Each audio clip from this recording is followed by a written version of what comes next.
Photo எடுக்கிறோம். எனக்கு இதெல்லாம் பார்க்கும்போது சென்னையிலே பேசாம இன்னொரு விருந்து வைக்கலாம் போல இருக்கு.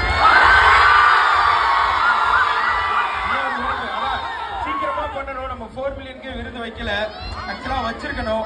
நம்ம இந்த அதான் டயங்கரத்தோட ஷூட்டுக்கு நம்ம போனதுனால நம்மளால வைக்க முடியல.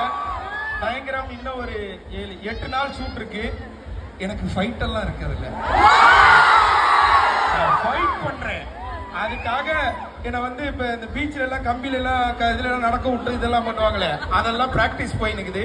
அது முடிச்ச உடனே ஒரு ஃபைட்டா, அது முடிச்ச உடனே எனக்கு ஒரு லவ் சாங் இருக்கு. அது முடிஞ்சிருச்சுன்னா படம் முடிஞ்சிடும். ஸோ இன்னும் ஒரு 8 நாள் எல்லா அப்டேட்டையும் கேட்டு முடிச்சிருவாங்க போலயே. அதுதான் நானும் கேட்டேன், ஹீரோயின் எங்கன்னு கேட்டேன். கதை எழுதி முடிக்கிற வரைக்கும் ஹீரோயினே காட்டல.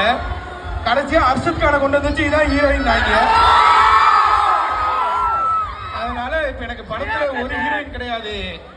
அப்படி இப்படின்னு அர்ஷத்து பாண்டி அவன் ஒரு 4-5 பசங்க மட்டும்தான் என்ன சுத்தி நிக்கிறாங்க. பொண்களே இல்லை. நம்ம சேனல் மாதிரி இருக்கு படம்.